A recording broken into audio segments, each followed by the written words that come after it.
Se o menino de branco está num extremo de toda essa história de From, o homem de amarelo e a mulher de kimono parecem estar no extremo oposto a ele. Agora, o que será que está em jogo aqui? Vem comigo depois da vinheta.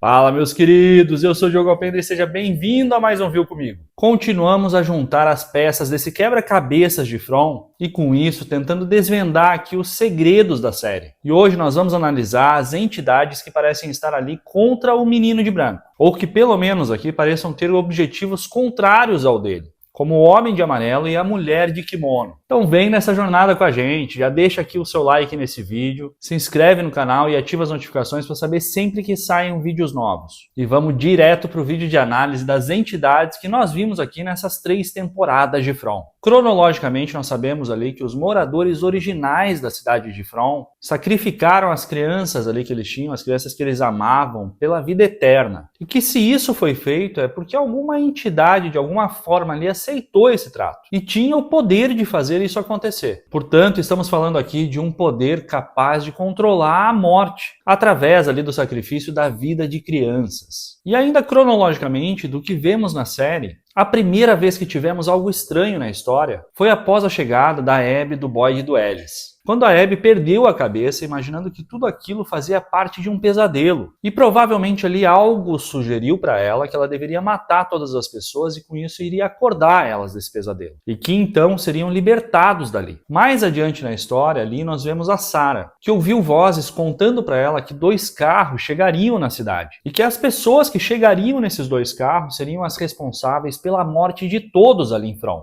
E essas vozes orientaram que ela matasse as pessoas que chegariam nesses carros, iniciando pelo Tobey e pelo Ethan, e fingindo como se fossem as criaturas quem tivessem feito isso. E ainda que se ela fizesse isso, o Nathan ficaria bem, convencendo ela de que ela estaria fazendo um bem ali para todos, e que com isso todos seriam libertados da cidade. Além disso, naquela cena no diner, fizeram ela ver ali a mensagem no próprio braço com a frase de "mate o garoto", o que causou nela uma convulsão em seguida. E aí então, após tentar matar o Ethan, ela acaba matando o próprio irmão. Nisso, a Sarah acaba presa no porão da igreja pelo próprio Padre Catre e vemos essas mesmas vozes tentar convencer ali o Padre Catre de que eles eram reais e de que estavam ajudando de alguma forma, usando a Sarah para contar que eles sabiam onde ele tinha escondido o chocolate com o desenho daquele garoto, naquele buraco que ele cavou logo após chegar na cidade. Ainda mais tarde, quando Jim e a dona estão tentando ali se comunicar com alguém através daquele rádio que eles montaram na casa colônia,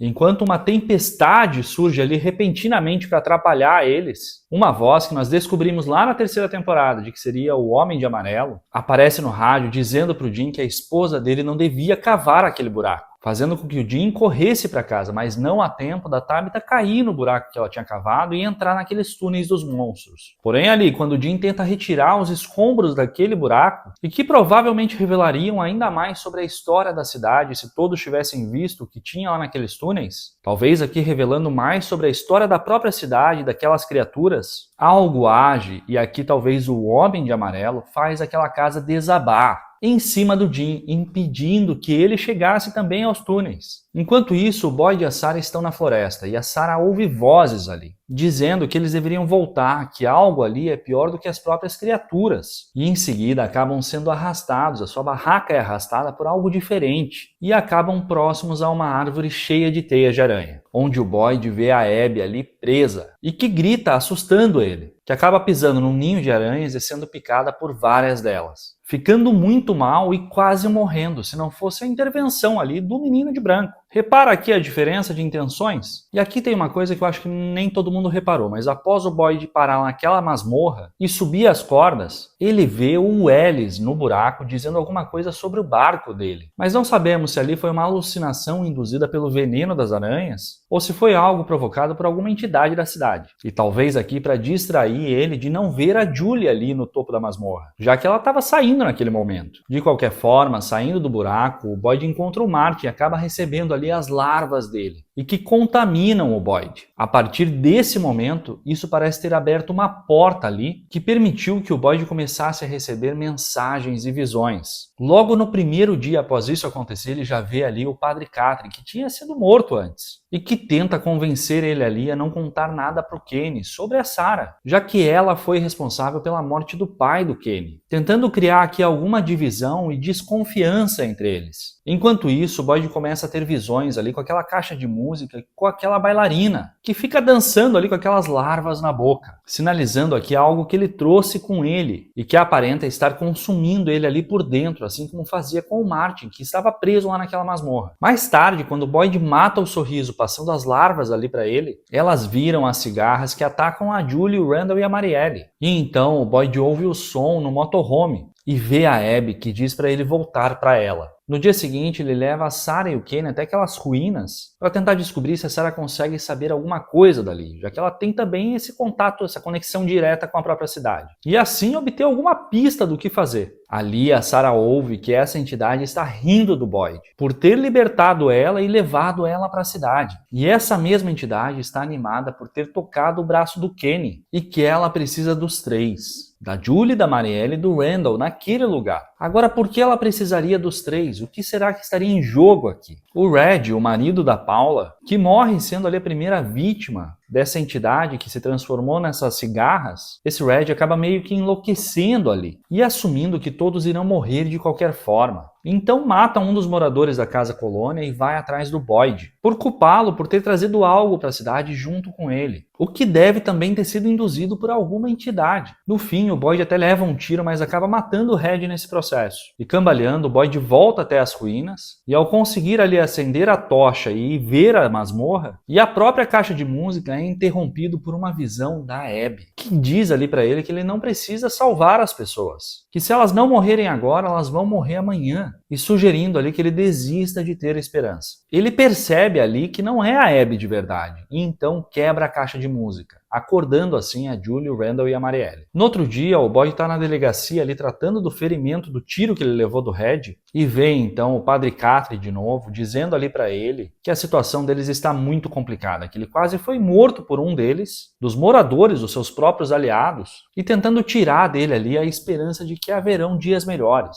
dizendo que todos deveriam estar em pânico. Ou seja, a intenção aqui da entidade é instaurar o pânico e criar desavença entre as pessoas. O Boyd então decide capturar uma dessas criaturas e mais uma vez é desencorajada pelo Padre Catry, ou por essa entidade que utiliza a imagem do Padre Catry. Enquanto a Fátima ali em paralelo começa a perceber que a sua gravidez foi tomada, foi assumida pela cidade e portanto está relacionada ali a algo maléfico, ao ponto de começar ali a sentir raiva o tempo todo. Inclusive matou a Tilly nesse processo. E olha que loucura, em paralelo a isso, o Eugene começa a ser ali influenciado pela mulher de kimono, que orienta ele ali a capturar a Fátima para que ela tenha o bebê no porão, e dando a entender ali para ele que quando esse bebê nascer, todos eles poderão ir para casa. O que nós sabemos aconteceu e é mentira. Exatamente a mesma promessa vazia que foi feita para Sarah, se ela conseguisse matar ali o Toby e o Ethan. Ou seja, essas entidades maléficas usam os mesmos artifícios. Isso se não for exatamente a mesma entidade,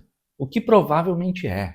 Então com isso, o Eugene rapta a Fátima com a ajuda da mulher de kimono e começa a alimentar ela ali com o sangue dele, para que o Sorriso, que assumiu ali a gravidez, o bebê original da Fátima e do Ellis, possa crescer rapidamente e nascer em breve. E aqui então vira uma corrida contra o tempo. Enquanto a Sarah ouve uma voz ali dizendo que eles não conseguirão salvar a Fátima a tempo, mas que mesmo assim querem que eles saibam que ela está por perto, fazendo com isso aqui que o Boyd torturasse o Eugene, e sendo mais uma vez abordado e desencorajado pela visão do Padre Catry, que tenta convencer ali que ele é melhor que isso e tentar dissuadir ele de tomar essa atitude, alegando que isso seria uma das formas que as criaturas teriam ali de quebrar o Boyd, como elas mesmas tinham dito que queriam fazer. Para mim, essa atitude da visão do Padre Catry era muito mais na lógica de ganhar tempo e impedir que, de alguma forma ali, o Eugene confessasse o que fez e isso desse tempo de eles conseguirem salvar a Fátima antes do bebê nascer. E quase acontece, já que nós vimos ali que a Sarah conseguiu obter a informação do Eugene e que eles chegaram quase a tempo de impedir o nascimento do bebê Sorriso. E que o parto foi realizado ali pela mulher de kimono. E que logo após o parto levou esse bebê para dentro dos túneis, para que ele fosse ali apresentado para as outras criaturas. No final da terceira temporada ainda, o Jin, que já tinha recebido algumas chamadas telefônicas de alguma entidade ali se passando pelo Thomas, o seu filho morto, e que tentou provocar ele aqui de várias formas, dizendo que foi culpa dele a Tabitha ter morrido,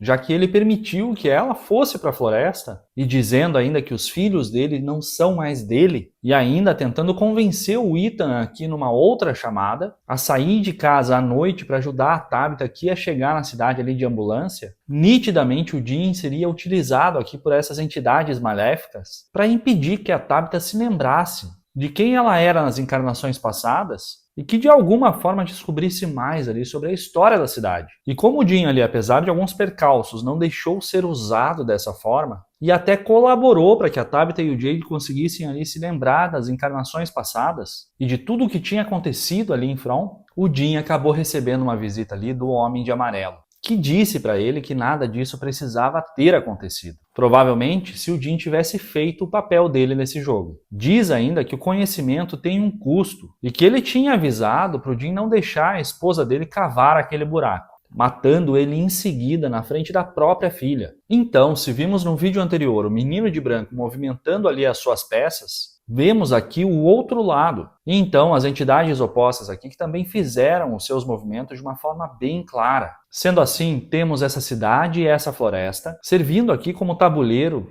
onde o menino de branco e o homem de amarelo parecem jogar aqui esse jogo de xadrez. E se o Homem de Amarelo for responsável pelo acordo das criaturas, pela vida eterna em troca do sacrifício da vida das crianças, já que ele se movimentou de forma bem clara ali para impedir que a Tabitha lembrasse do que tinha acontecido e de quem ela e o Jade eram nas encarnações anteriores, incluindo para isso utilizando a visão do espírito do Tom, aquele barman que tentou convencer o Jade ali diversas vezes de desistir de descobrir o que havia ali dentro das garrafas que ficavam penduradas naquela árvore, e sugerindo ali que ele fosse até os túneis, lá no fim da primeira temporada, e que provavelmente tinha o objetivo de ajudar ali o Jade a enlouquecer, como fez anteriormente com o próprio Christopher, andando em círculos sem saber exatamente a resposta para aquele símbolo que ele tanto via.